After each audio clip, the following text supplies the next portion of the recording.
Hello, Atlanta. Hey, I'm David Eckoff, and these are my slides. Okay, I'm David Eckoff, and I'm here to talk today about the 9 really dumb mistakes people make in business. And I'm qualified to talk about this topic because I've made each one of these mistakes. And I've worked with hundreds of entrepreneurs who have made the same mistakes. And along the way, if there's anything that you find inspiring here in today's talk for 5 minutes, feel free to tweet away. And the first mistake, an obsession with your product, to the point of what an author, Michael Gerber, calls it, having an entrepreneurial seizure. Now, complete the phrase, if you build it, they will come. If you build it, they will come. That's a movie with a bunch of dead people in a cornfield. If you build it, they will not come. The antidote to this is an obsession with your customers and what they want, not an obsession with your product. McDonald's hamburgers, not the best product, not the best burger, and you're going way more than 15 seconds, Colin. No, these are 15 seconds. And, yeah, so moving along, an excessive focus is generating ideas. You know, a lot of people think that they're... Here, I'll start. Go for it.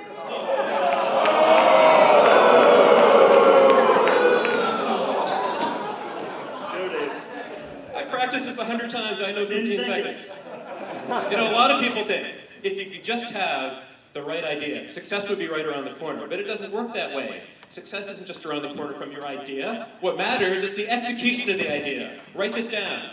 That you make money not from your idea, you make money from the execution of your idea.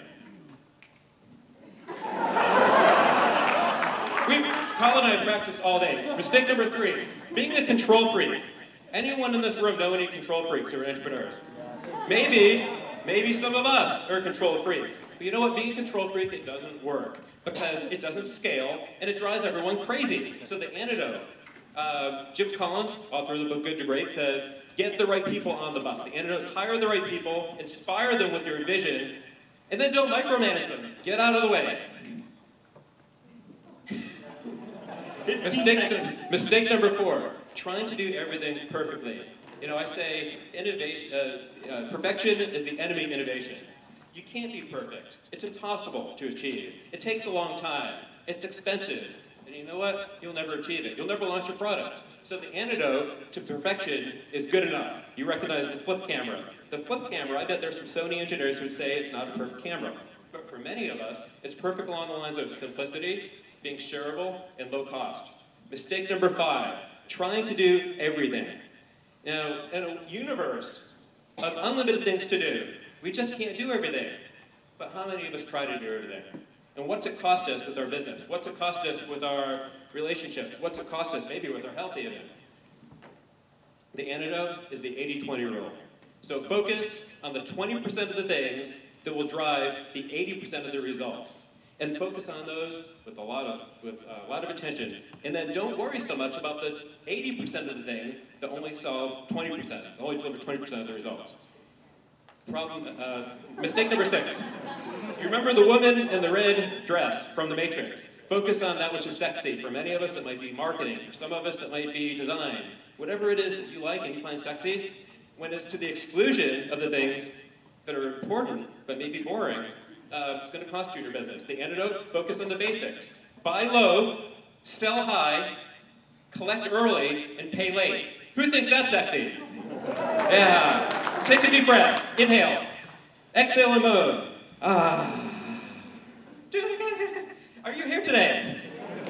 Deep breath. That's sexy. All right. Mistake number 7. Mistake number 7 is attacking a fortress and empowered. Go back one, please. Help. No. Okay, so the antidote is everybody gets 1. The antidote is if you want to beat Bobby Fischer, how do you do it? Don't play chess. Change the game. If they zig, then you zag. Mistake number 8: stop by problems, overcome by frustration. Who here wants to have no problems? Say aye. Hi. You know what? Problems are going to happen. They're a fact of life. The only people who don't have problems are in cemeteries. The antidote is shift the thinking. Shift the thinking to problems. Write this down. Problems are a sign of life. And frustration, this one's even better, write this one down. Frustration means you're about to have a breakthrough. Mistake number 9 is, a lot of people become extremely rigid in their thinking. And this is bad because what we know solves yesterday's problems. The antidote, Darwin's talked about what? Survival of the what? Yeah, everyone says survival of the fittest. Study it, he says survival the most adaptable. So the antidote is flexible thinking, adaptable thinking to solve today's problem. Now, the biggest mistake of all that I know is not making mistakes. I'll leave you with this thought. The biggest mistake is in making the same mistake again and again and again and not learning from it. And my name is David Eckoff. I hope to meet you sometime tonight. I can be reached at davideckoff@gmail.com and on Twitter @DavidEckoff. You've been a great audience. Thank you.